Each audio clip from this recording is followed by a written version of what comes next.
বন্ধুরা আপনাদের সবাইকে চ্যানেলে আরও একবার স্বাগত জানাই।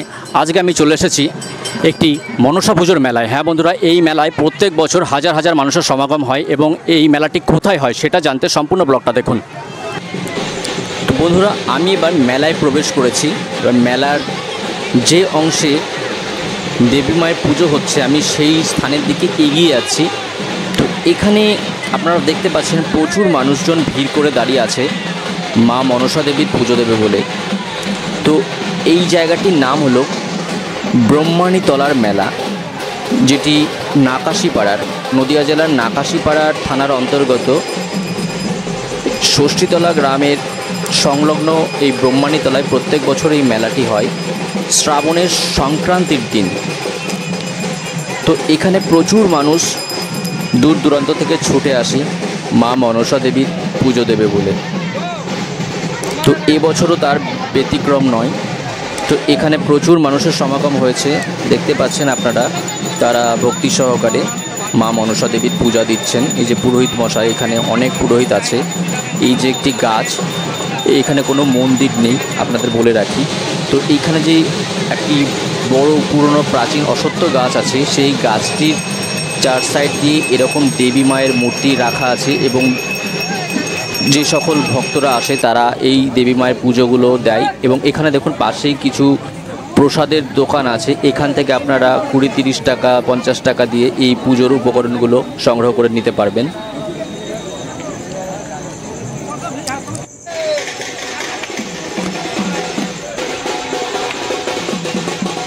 তো এই পুজোকে কেন্দ্র করে মানুষের মধ্যে একটা উন্মাদনা উত্তেজনা আছে। প্রত্যেক বছরই এখানে প্রচুর মানুষজন ছুটে আসে। এটি একটি খুবই প্রাচীন এবং একটি ঐতিহ্যবাহী একটি মেলা, নাকাশিপাড়ার ব্রহ্মাণীতলার মেলা।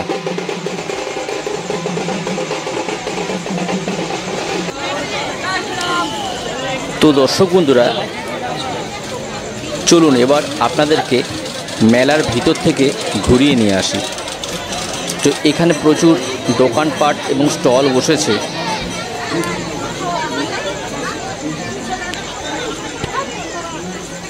মূলত এই মেলাটি শ্রাবণের সংক্রান্তির দিনই হয় এবং একদিনের জন্য এই মেলাটি, যদিও তবুও এই স্টলগুলি অনেক দিন পর্যন্ত থাকে।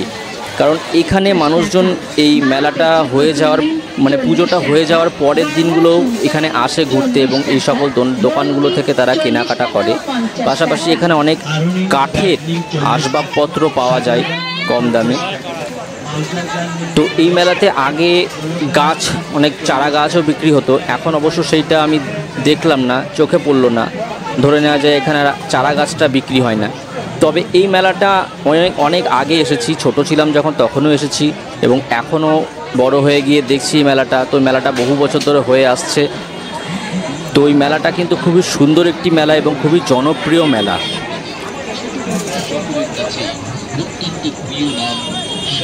এই মনসা পুজোকে কেন্দ্র করে প্রত্যেক বছর শ্রাবণের সংক্রান্তির দিন এই মেলাটি হয়।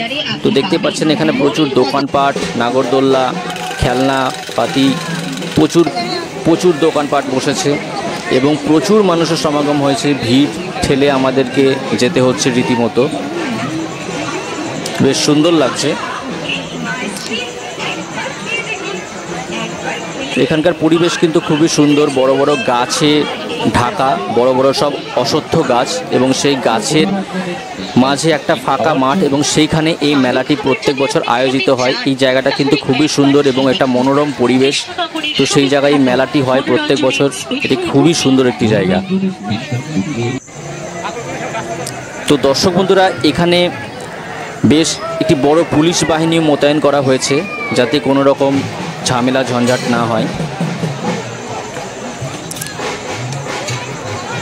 তো মেলার এবার একটা অন্য প্রান্তে চলে এসেছি। মেলাটা কিন্তু একটা বিস্তীর্ণ এলাকা জুড়ে হচ্ছে, তো সেই কারণে অনেক বড় এরিয়া জুড়ে এই মেলাটি। তো এক জায়গা থেকে আরেক জায়গায় এলাম, অনেক জায়গা ঘুরে ঘুরে আপনাদের সবটাই দেখাচ্ছি। আশা করি আপনাদের ভালো লাগছে। তো বন্ধুরা, যদি আজকের এই আপনাদের যদি এটা ভালো লাগে তাহলে অবশ্যই কিন্তু একটা কমেন্ট করতে ভুলবেন না এবং পাশাপাশি একটা লাইক করবেন এবং শেয়ার করবেন। আর যারা ফেসবুকে আমার এই পেজটি ফলো করছেন তারা অবশ্যই আমার চ্যানেলটি ফলো করবেন। তো বন্ধুরা, এই ছিল আজকের ব্লগ। আজকের ব্লগটা যদি আপনাদের ভালো লাগে তাহলে অবশ্যই চ্যানেলটি সাবস্ক্রাইব করতে ভুলবেন না এবং পরবর্তী ব্লগে খুব তাড়াতাড়ি দেখা হচ্ছে। ভালো থাকুন, সুস্থ থাকুন, ধন্যবাদ।